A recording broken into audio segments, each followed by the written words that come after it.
There's a new tax bill that has been proposed that could increase your taxes as early as 2022, and even some taxes that could be retroactive and that will impact retirement accounts.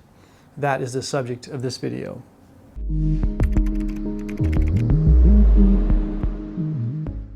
Hey, welcome to another episode of the Financial Fast Lane. My name is Lane Martinson. Today we're talking about some of the highlights of the new proposed tax bill. Now, this bill is huge. It takes into account a lot of things and proposes a lot of changes.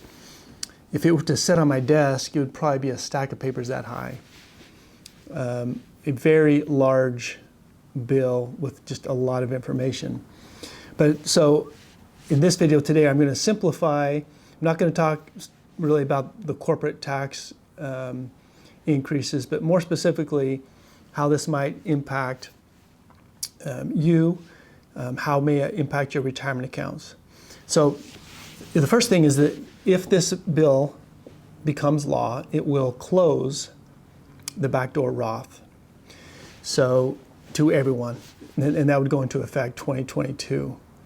So the backdoor Roth has been a great strategy where, based on your income levels, if you have an employer-sponsored retirement plan, such as a 401k, 403b, TSP, 457, any of those plans, there are income limits on your ability to contribute directly into a Roth IRA. And so everyone, regardless of their income and regardless if they have an employer plan, as of right now, can contribute into a traditional IRA with after-tax dollars and then turn right around and convert that into a Roth. And that's the backdoor Roth. So this bill would close that door completely, and there would be no more backdoor Roths as an option. Starting in 2022, Roth conversions of after-tax monies would no longer be allowed by anyone.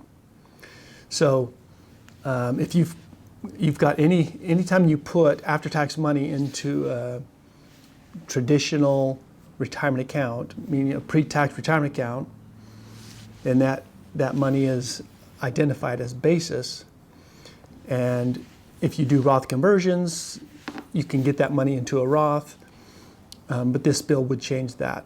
There would be no after-tax monies that would be allowed to be converted to Roth. Roth conversions would not be allowed at all if your taxable income is over $450,000, if you're married filing jointly, and $400,000 if you're filing single. Now, that's a huge change, but interestingly, that wouldn't go into effect until 2032. So there's 10 years of, with the higher income, you can still do the Roth conversions. And the Roth conversions can be the very thing that puts you into those higher tax brackets, right? But I think that they put that out 10 years because they like the revenue that Roth conversions generate. But they're putting a time limit on that. So that's one big possible change. The other is the top marginal tax bracket is currently 37%. This would take it up to 39.6, effective in 2022. So the current tax code was set to expire in 2026, and the top bracket is set to go back up to 39.6 regardless. But if this bill passes, then it would accelerate that and put that into effect much sooner, starting in 2022. Now, not only does it change that top bracket, but it also reduces the income that qualifies for that top bracket. So anything over and above $450,000 if married filing jointly, $400,000 for those that are single, would now be in that top tax bracket. Increase in the top long-term capital gains rate. Now, President Biden's proposal was he really wanted to drastically increase the tax rate on long-term capital gains. He wanted to really double it, have it be closer to almost 40%. It's currently 20% is the top marginal capital gains bracket. And this bill would change that up to 25%. So it's actually less than I think what President Biden wanted. And but that's what's in this bill. It would take it up 25%. And that's going to apply to the portion of long-term capital gains above the taxable incomes, $450,000 and $400,000 if you're single. Now, this would actually be the one tax that would be retroactive.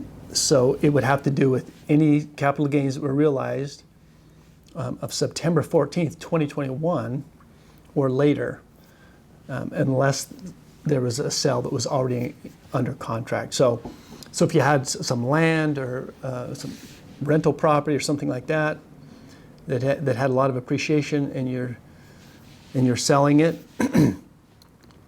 if it was after September 14th of 2021, this higher tax would apply. So it is retroactive in that scenario, if it passes, right? Another really big surprise has to do with the step up in basis. Now, I know part of what Biden really was pushing for and what he wanted was to either drastically reduce or eliminate the step up in basis. So a step up in basis is it has to do with how money is inherited to the next generation. So whether we're talking stocks or real estate, any assets that have appreciated and have a lot of appreciation, if the owner is to sell that, they're going to have all this capital gains tax they have to pay. If the owner dies, the beneficiaries get that step up in basis. They have no tax. Their new basis is whatever the market value is at the time of death. We thought that was something that was at risk, and it's not included at all in this bill. Now, there's a brand new tax that's proposed. It's an additional 3% on what is considered ultra high income individuals. So that's just people who have income over $5 million a year. There's just an additional 3% income that would be tacked on. Now, there are some RMDs that would come into play, required minimum distributions on retirement accounts, regardless of your age, if you have a lot of money.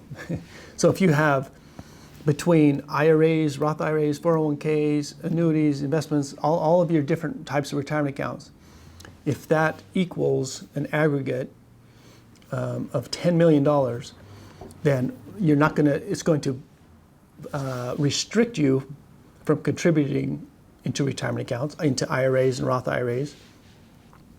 And then any excess would actually be required to come out at a rate of 50% as a required distribution of the excess. So a lot of you are thinking, yeah, I wish I had that problem with $10 million, right? So it definitely is targeting those that are higher net worth. So again, this is just really a summary.